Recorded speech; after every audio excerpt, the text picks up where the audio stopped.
ভোটের বাংলাদেশে ফিরলেন তারেক রহমান। 17 বছর পর বাংলাদেশে খালেদা পুত্র। লন্ডন থেকে সিলেট হয়ে ঢাকায় ফিরলেন তারেকের ফেরায় উচ্ছ্বাস বিএনপি নেতাকর্মীদের। ঢাকার রাজপথে বিএনপির জনজোয়ার। দেশে ফিরেই দলের নেতাকর্মীদের বার্তা তারেকের। দীর্ঘ 17 বছর পর বাংলাদেশের মাটিতে পা রাখলেন তারেক রহমান।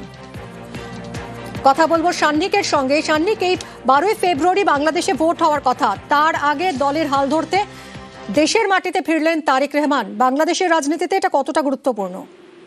তারেক রহমানের এই দেশে ফেরার সময়কালটা অবশ্যই অত্যন্ত গুরুত্বপূর্ণ, কেননা আর 1.5 মাসও সময় বাকি নেই বাংলাদেশের যে সাধারণ নির্বাচন, সেই নির্বাচন সংগঠিত হতে। তার ঠিক আগেই তারেক রহমানের দেশে ফেরে এবং তাকে ঘিরে বিএনপির কর্মী সমর্থকদের যে উচ্ছ্বাস আজকে ঢাকা সহ বাংলাদেশের বিভিন্ন অংশে নজরে পড়ছে, তা নিয়ে কিন্তু স্বাভাবিকভাবেই একটা ছবি সামনে আসছে যে সামনে সাধারণ নির্বাচনে কি হতে চলেছে।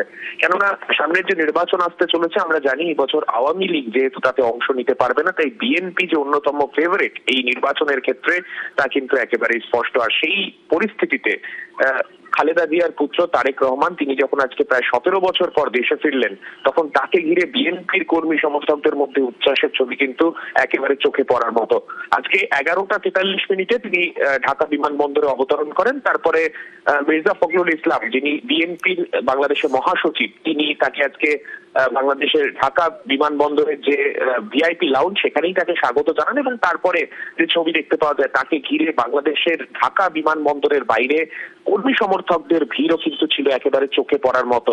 স্বভাবতই যদি 1.5 মাস পরে নির্বাচন হয়, সেক্ষেত্রে অন্যতম ফেভারিট হিসেবে অর্থাৎ প্রধানমন্ত্রীর পদপ্রার্থী, যদিও এখনো পর্যন্ত আনুষ্ঠানিকভাবে সেই অর্থে কিছু ঘোষণা হয়নি, তবে পরবর্তী প্রধানমন্ত্রী হিসেবে হয়তো লড়াই করতে পারেন তারেক রহমান। তাই সেই পরিস্থিতিতে এই তারেক রহমানের দেশে ফেরা কিন্তু অত্যন্ত তাৎপর্যপূর্ণ এবং আজকে তাকে ঘিরে যে উচ্ছ্বাস, সেই ছবিটাই কিন্তু আলাদাভাবে ব্যক্ত করছে। সঙ্গে থাকো সান্নিক। এবং সান্নিক যেরকম বলছিল যে তারেক রহমানের এই প্রত্যাবর্তনে দারুণ খুশি বিএনপি নেতা কর্মীরা। 12 তারিখ ভোট, 12 ফেব্রুয়ারি বাংলাদেশে ভোট এবং বিএনপিকে আরো শক্তি যোগাবে তারেক রহমানের এই ঘরে ফেরা বলেই তারা মনে করছে। আজ তারেক রহমানকে স্বাগত জানাতে বিএনপির নেতা কর্মীরা তারা ভিড় জমান বিমানবন্দরে।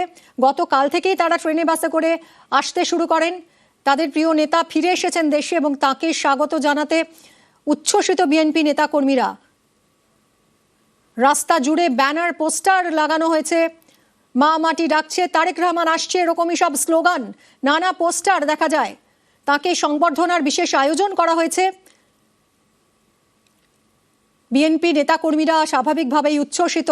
ভোটের বাংলাদেশে ফিরলেন তারেক রহমান। 17 বছর পর বাংলাদেশে খালেদা পুত্র।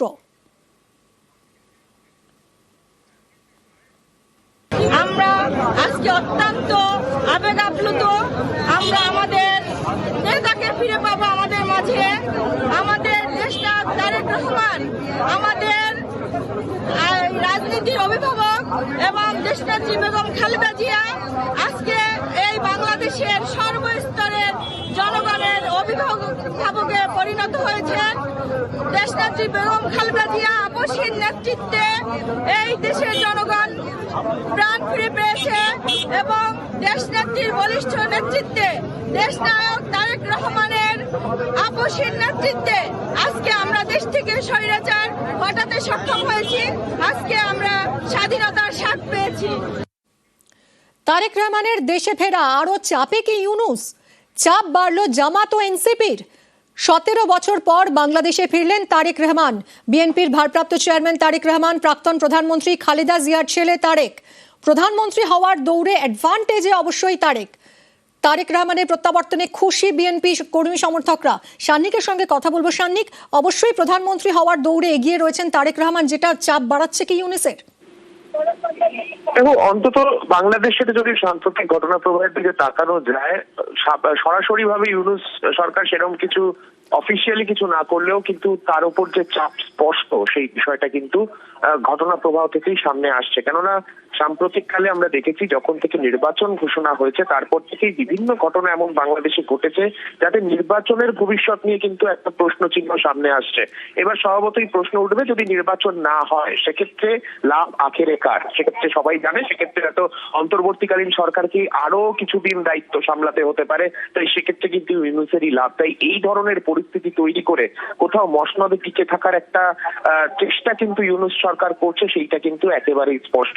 তবে তারেক রহমানের দেশে ফেরা এবং তাকে ঘিরে যেভাবে বাংলাদেশের সাধারণ জনগণের যে উচ্ছ্বাস বর্তমানে সামনে আসছে, তাতে কিন্তু একটা বিষয় স্পষ্ট যে যদি সাধারণ নির্বাচন হয় সেক্ষেত্রে হয়তো আর গদি আঁকড়ে এইভাবে বসে থাকা সম্ভব হবে না মোহাম্মদ ইউনূসের। আর সেই বিষয়টাই কিন্তু এই মুহূর্তে সব থেকে বেশি ভাবাচ্ছে অন্তর্বর্তীকালীন সরকারের প্রধান মোহাম্মদ ইউনূসকে। আর সেই ছবিটাই কিন্তু আজকে বাংলাদেশ থেকে অন্তত প্রত্যেকের নজরে পড়ছে।